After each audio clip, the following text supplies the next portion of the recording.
I think that as a small business person, for me, I think all of us look at our small businesses and we see all these 45 plates and they're all spinning at once and we're watching which ones are wobbling and we're trying to get it spinning again. And a lot of times I think retention and thoughts about how to have that personal touch can sometimes get lost because you're so busy. You're listening to the podcast for small business owners, entrepreneurs, and founders who are tired of the client hustle. We believe sustainable business isn't about chasing new leads, it's about keeping the great clients you already have. Let's dive in. Excited to be here with my insurance guy, Jason Bingen. We got connected several years ago.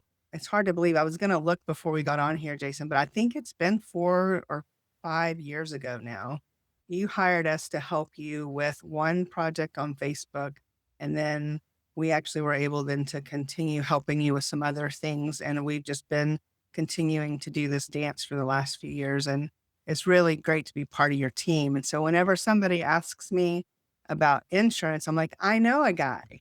I know a Yeah, guy. I know a guy. We came up I, with that together. Yeah. yeah, we did, I think. And so it's pretty cool. So Jason, tell everybody just a little bit about who you are, how you help in the world. I know everybody, like when you think about insurance, a lot of people are like, oh, but you can actually make it fun and you can understand really how important it is. So just tell us a little bit about you first, though. Yeah. So Jason Binion, Farmers Insurance Binion Agency here in Frisco, Texas. We've been here for coming up on 5 years now. So you were with us from the very beginning. Um, we are primarily home auto umbrella people, but we do commercial, we do life, we do pet insurance now. We insure electronics and all different kinds of funny things. I get a new question every day on, hey, can you do this? Can you do this? So we just keep expanding. And we've got me and four others on the team right now. Three are here. One is semi-remote, and we try to grow as best we can, but say also focused on what we're good at. Because I think not just in insurance, but everywhere you can get a little unfocused and chase a lot of things and find out, hey, that's probably not in their best interest and maybe not in ours either. We just try to think now that we've matured a little bit in insurance. They say that 5 years is that kind of that mark. We've found where we're really good and where we're not so great. And we try to just stay in that lane. So, what are you really good at? I think we are really good at personal lines insurance, homeowner umbrella, and I think we're really good at small commercial. When I say small commercial, the ones you'd see in a retail shopping center, the ones that maybe work out of their home, like you guys see them, the ones that, they're incorporated, but they don't have 500 employees and they're all centrally located. I think of them as the mom and pop businesses around town, if Yeah. that makes sense. The auto shop, the barber shop, the lawyer, the accountant, those kinds of things. Yeah. So that's what we spend most of our time with. And so, if I'm talking to someone and they're saying something, what should I be listening for to say, oh, they might actually be interested in talking to you? What Yeah. things should I be listening for? I think one of the biggest things people should be listening for is, hey, I haven't talked to my insurance guy and I don't even know his name. I think that's the key. You said that insurance can be, insurance is like going to the dentist.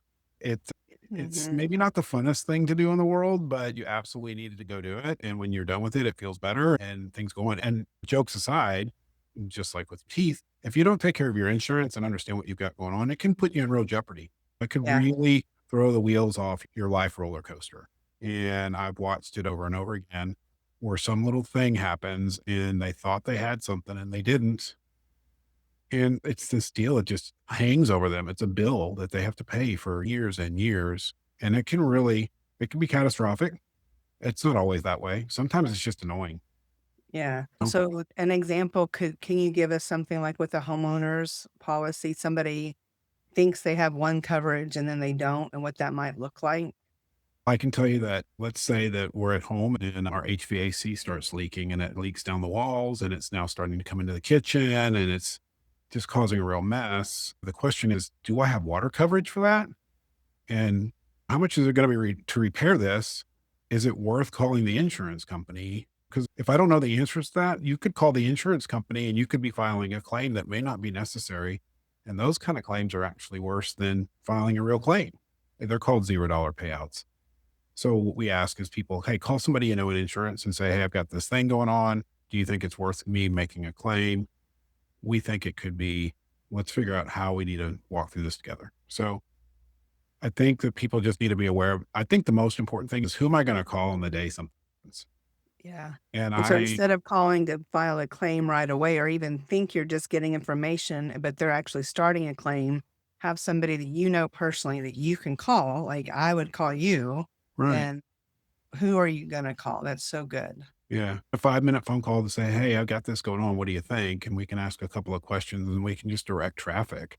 If it's an emergency, start getting it fixed now.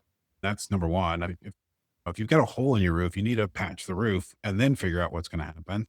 But definitely call somebody you know. And if you don't, you can probably call a local agent in your area and they'll be Okay. probably happy to answer a question for you. Yeah. And so knowing that this podcast is going to be all over, not just in Texas, are you able to help people if they find you and they actually check you out and they're like, oh, yeah, Jason has the vibe that I like and I Yeah. want to know a guy? Like, can you help people outside of Texas? We actually are only licensed in Texas, so we'll help people in Texas. But the cool thing about being in this for a little bit now, I've always found it good to know people in other markets. So we just have Mm, connections. So if you're in a town, we probably know somebody that knows somebody that can get you to somebody that will help. And you yeah. won't have to just be walking in cold out. You'll have a little bit of a feel for who they are before you get there. Yeah. Yeah. That's so good. All right. So you talked about personal lines, small commercial, we talked about homeowners. I know that we were talking about homeowners the other day and how it seems like when somebody's buying a home, they have to have it, right? And so Yep. it's one of those things that you just, oh my gosh, I have to do that too. Do you have a suggestion for people when they're getting their homeowners, what to actually look for in a policy? Yeah. I think so. Homeowners policies are pretty straightforward in their standard form. Meaning that, hey, what should I know? You should say, okay, if my house was to be burned to the ground, how much do I think it's going to cost me to get everything put back the way it was before it happened? An insurance agent will help you get a good estimate about that, but having a general knowledge of what that might be, maybe even the stuff on the inside of your house. If I took everything out of my house and dumped it out in the street, how much would I have to go and go all over town and buy and replace all my clothes and jewelry and furniture and stuff? How much would that cost? So having a general idea of your personal property is a good thing. And then just having common awareness around, at least in Texas, what deductibles mean, how are they Mhm. calculated, and what do the dollars actually mean? Asking the question, let's pretend I have a water claim. How many dollars out of my pocket am I going to have to write in order to make this claim start moving forward? Because deductibles, let's say for wind and hail today, are 2%. If you have a $500,000 home, a 2% deductible is actually $10,000. So if you have a hail claim on your roof and you have a $500,000 house and you want to get a new roof, they're going to give you the roof, but they're only going to pay for everything less the $10,000 that you owe them. Yeah. And it gets a little more complex than that. But I think knowing how many dollars out of my checking account am I going to have to write on claims day to make this thing right?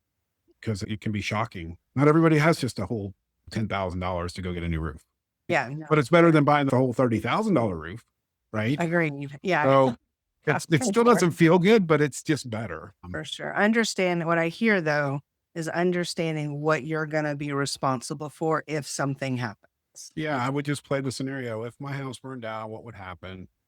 If I had a water claim, what would happen? Those kinds of things. More importantly, I think if I don't know any of these things, who am I gonna call? Yeah, Really is you need a important. guy. Yeah, I think everybody needs a guy or gal. Everybody or gal. That's interchangeable to me, guy or gal, that's a given. Yeah, for Yeah. sure. All right, so let's talk a little bit about what we do here on the podcast, Retention Made Simple. We Yep. talk about ways that small business owners, entrepreneurs, founders can make their business better and stronger by keeping their best clients longer and getting more referrals. And one of the things that I've been really happy about with working with you as helping you on the back end side of some of this stuff has been seeing how you're intentionally trying to do some of that. Like Right. some of our clients, it's more of a harder pull, but at the Right. holidays or somebody, you have something coming up and you want us to send something. So you have a heart of appreciation and kindness Right. already. So I see that in you. And so I'm just curious, knowing you've been in business for 5 years, what are some of the things that you've done for client retention Or the other thing that a lot of people don't consider is sometimes it's not the client retention is important, but also how you treat your referral partners. Cause I know you do some networking and you have some things. And so your retention made simple stuff works for your referral partners too. If you're getting a bunch of people that refer you, how you take care of them will either continue that relationship or not. Yeah. So, what are your thoughts around client retention? I think it's super important. I think that as a small business person, for me, I think all of us look at our small businesses and we see all these 45 plates and they're all spinning at once and we're watching which ones are wobbling and we're trying to get it spinning again. And a lot of times I think retention and thoughts about how to have that personal touch can sometimes get lost because you're so busy surviving.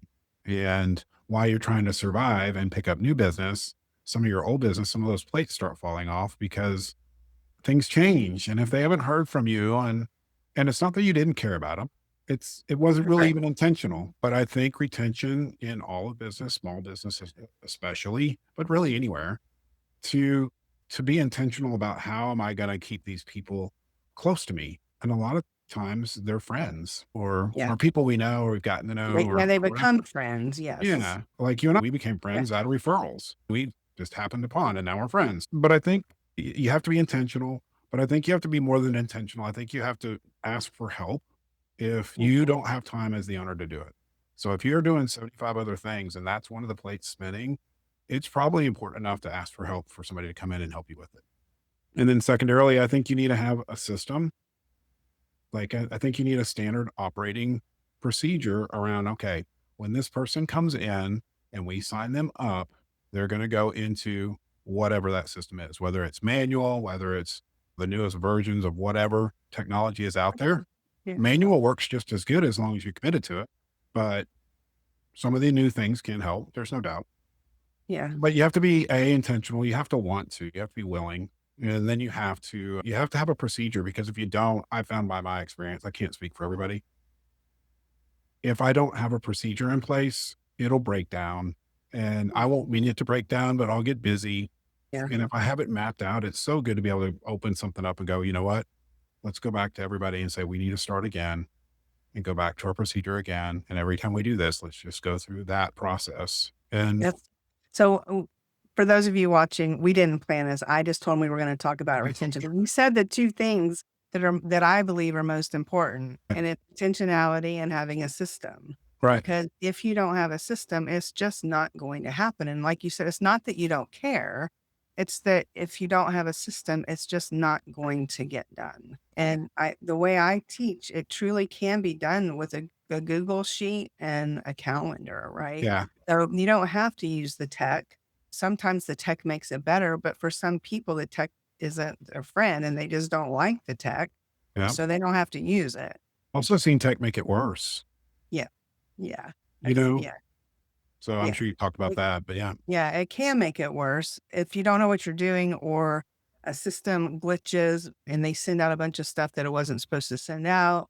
But Right. then also humans glitch. We had a program, one of our clients, we send out business anniversary books for her clients every year on their business anniversary. She picks a different book to send them saying, hey, happy anniversary. And we accidentally sent the book to one of her clients right now that wasn't supposed to get it for 2 more months. And humans glitch too, No, right? yeah. So it's just a matter of what's what. But knowing what you want to do, knowing your heart of being intentional, it really does matter. And I think that what people don't realize is like what you were talking about earlier, about how you get new clients and you have all the other things going on, then the other clients haven't heard from you in a while. That happens across the board. The way I like to explain that is the top of the funnel, like everybody Mhm. in business knows the Right. funnel. And you have the top of the funnel, the middle of the funnel, bottom of the funnel. When something comes out at the bottom of the funnel, you're like, oh, I got one. Yeah. It worked. Yeah. Yay. And then you love on them, right? Yeah. And the old cartoon, like I'm going to love him and squeeze him and hold him and make him my very own. I'm going to call him George. And then you have another one come in and another one. And by the time you've got 5 or 6 new clients and baby George number one that hadn't heard from you. And it's not on purpose. It's busy. Yeah. You said everything that I say. So we're Right. definitely in sync on that. Yeah. And I know that when I was first starting out and I wanted to be like that, I was really passionate about it and got busy. And honestly, I think that was one of the first things you were helping us with was, you know, it may sound stereotypical, but I'm a guy. And I've always had people in my life that I've always had the really cool ideas. I want to stay really close to these people. I really like them. I like having them in my life. And I've always had people around me to go, and typically it's been female, but it doesn't have to be. But they've always been the ones that are like, "Oh, this is really cool. You want to send this?" And I'm like, "Oh, yeah." And so like I could spend all this time thinking about the things I would want to send. Yeah. And I think that's probably the biggest connection point with me to you was the thoughtfulness of the things that are sent. Because that's Yeah. gaming up, in my opinion. Okay, I'm willing and I'm intentional and now we have a system. Okay, now what can we send that is really meaningful? It's You not know, just a it's not $10 just Starbucks gift card. it's not just a magnet. If it's a magnet, it's a really cool one-off magnet, but it's like a Yeah. journal or whatever it might be. I got to Something tell you that when I was up at your office a couple months ago and you still had the journal that I yeah, gave you on your desk, I was like, oh my gosh, I because love that's it. been like 3 years ago. I know I don't write in it as much because I keep paper in there to write with, but I do write Uh, in it from time to time, only special notes, and I just carry it around because it's really the right size. It's got my name on it. It actually holds spots for me when I'm at an event or something. If I want to that's hold so a spot funny. somewhere, I just put it there, and I know it's going to be there when I get back. I mean, he's going to steal with my name on it. So Um, funny. You made a comment though about how you don't normally know what to get, but at Christmas this year, you sent me something and this was so wrong, but I messaged you. I'm like, did you pick this or did Gina pick it? You. yeah, You did good. You yeah, can do it. You can yeah. do That's it. funny. You can, but a lot of times I get stumped on that stuff too. Yeah. And And you got to remember when you're giving something, especially for pure gratitude, swag is different. There's a yeah, whole different ballpark for swag and there's a whole different use case. And I like swag. But if you're truly giving a gift, you have to remember it's about them, not you. It's always about them. I almost think marketing and retention are almost different. They're What, yeah. similar, Yes. They run parallel, but they're not the same for right? sure. Right. And so sometimes if you're gonna I have a great example, my client, Coach Dale, they use this example a lot. For our admin day several years ago, he got me 5 or 6 of these pens. They're purple and they're sparkly. Yeah. And it doesn't say Coach Dale on it. It says your admin ninja. So it's my name, not his name. Right. But every time I see it and every time I use it, I think of him. Right. Just like the journal that I gave you, every time you see it, you know I gave it to you, Right. even though it doesn't have my name on it. Every time I use the candle, I used the candle the other day. That was so cool. And the journal about Right. it's great. So every time I see those things, I think of you. Right. That's what you want to do. That's what builds in the loyalty so that when somebody says, I need insurance, you're like, I know a guy. I know a guy. Yeah. Yeah, that's so good. So is there anything that you've done, like maybe from a point of view of you're like, oh, I tried that and it really worked, or something you're like, I thought that would work and it didn't? Yeah, I don't know. That's if you don't have an Yeah. answer, that's okay. You know what's interesting is not as much as retention, but from a swag perspective, those tumblers that Oh you yeah. did for us were really popular for whatever reason. Yeah. So from a swag wise, we've had some hits. From a gift wise, you know what was a big hit this year was the tea. Oh, I'm so excited. Yeah, the tea. And you know what's interesting is you don't th- obviously I'm a little sensitive to this, but that doesn't matter here. But just about everybody drinks tea, and even if they don't drink Earl Grey or something special, that cinnamon tea, that got a lot of rave Eh, reviews. Oh, that It's is almost right. like candy in a cup. So you don't have to send alcohol because you don't know. You might be sending something to someone that's, "Look, that's something I don't do," or whatever. But, I Yeah. mean, even if they don't love tea, they'll smell it, and then they could say, "Try Or this." she'll have someone come over and they'll have Yeah, it. Yeah, yeah, the Harney and Sons, that is so good. It's been one of my favorites. I actually came across that probably I was working at Documation at the time, and that would have been like 2010 2009. And that's when I came across it. And my boss at the time, he walked by my desk and he saw me enjoying the tea. And I said, it just makes me happy. He's like, I'd add it to every supply order so you're never out of it. That's Right? hilarious. I've been drinking it and giving it as gifts ever since because Yeah. everybody loves it. So that was a big one. Inbound wise, your journal to me was a big one. I think journals, I think books, obviously the right book for the right person. Man, that's challenging though, I think. Yes. Yeah, unless you really find something that you know for sure will be a hit. And a lot of people, I might be one of those people included in that. I'm not a huge reader. So I can Yeah. give out hundreds of books to other people and they're going, what did you think about me? Like, oh, it was great. Yeah. So that's one of the things. So on the onboard one, I teach 3 steps for retention made simple. One of them Mhm. is appropriate onboarding or effective onboarding, Right. appropriate appreciation, and then asking for feedback. And when you onboard, one of the things you can do is ask them, do you prefer to read or audio or Kindle? And so I know you prefer Audible. So Right. when I send you something, I send it to you on Audible. And then we can make fun of the guy's voice. We won't say who it was.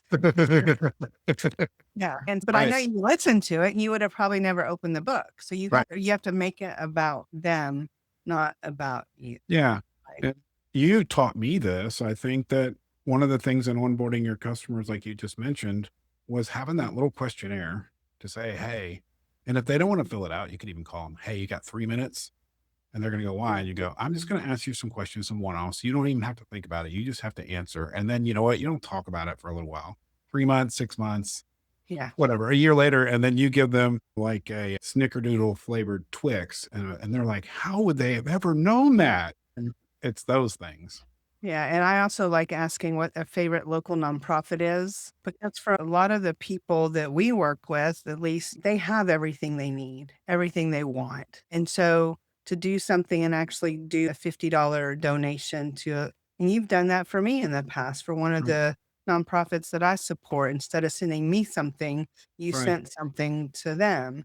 And so it's just about gathering the right information. And like you said, a form is good, it's efficient, but some people aren't gonna do it. So as you're talking to them over the relationship, you actually gather in some of these things. And I was talking to Coach Dale, a couple months ago about this, and he and I were the discussion we were having is that when you get somebody as a client and they're more of a one-off, they just do one project, you're not you don't have to become invested in them. You don't Right. have to build the relationship with them. And so I think unfortunately that's where a lot of people are now in business, that they want the one-off. They don't want to do the work to have the relationship. But I promise you the quality of work and the ability for me to help you from a business point of view is very different today than it was 5 years ago when we started, because of the relationship and me truly being bought in on what you're trying to do and helping you. So the relationships are everything. Yeah. And to Coach Dale's point, even if it's a one off, I still believe that the appropriate thank you at the end of the project and all that could go a long way. They'll remember that. And if somebody else has a project that needs to be done and it's not theirs, they'll probably go, you know what? Hold on. I know Yep. somebody that really goes a bit above and beyond what is normal, right? Yeah. So Agreed for sure. yeah, This is so good. I know that you're in it for the long haul with helping people with their insurance. we're too far from shore to go back now. And I trust you. I know that if anybody I know has an insurance question or needs something, that I would, without a doubt, refer them to you. And I haven't ever really been able to. That's not true. There's one guy that I knew. And I say that because I'm still connected to him, and he may actually Right. see this. He'd be like, "What about me?" Yeah, And yeah. yeah, there was one. But currently, you are my insurance guy, and having somebody in your corner that you can trust means everything. So Right. thank you for that. Thank you for all you do for us. And you've been an immense help. You, all your team, you talking about retention and what you're doing is super important. And I would say there's so many small business owners out there that have these little projects that are just things they want to do that can't do, that should always think of you. And if they need reference, they're absolutely, they call me. I give people real reviews about the goods and the bads sometimes, even on If someone was to give some stuff about us, I would expect that they would give a true analysis of what they've seen and experienced. Yeah. It doesn't matter how techie we all get. Eventually, somebody's going to want to talk to somebody. Yeah, we are humans. That's what I Yeah. say. If we could just treat each other as if we're humans because we are, Right. then the world would be a different place. Yeah. So, any closing thoughts? Anything you wish I would have asked you that I didn't, or anything you'd like to share? So, if somebody if they're popping in right now and this is the only thing they hear from you, is there anything you'd like to say? No, I think from a business sense, I think as a small business owner, I think retention is a massive deal. It can prove out to the longevity of your company. And honestly, it just makes it more fun. It does. When you're doing business with people that like you and you like them, life's just more fun. And from an insurance perspective, I would say it doesn't really matter what you decide to do with your insurance. It probably matters who you're talking to. You can put yourself in a competitive advantage by knowing a person that can guide you through the process. You wouldn't you wouldn't do your own dental work on yourself. And this is a similar kind of deal. We don't really cost anything to anybody. It doesn't, you're not going to get any better price online. That's a That's a myth. mic drop right there. That's a myth. Insurance myth 101. You're going to save money by going online. That is not true. Yeah, and then who are you going to call when you have a problem? That's the issue. Yeah, buy day is one thing. Claims day is the day you really want to have somebody on your side. You know? Yeah, for So, sure.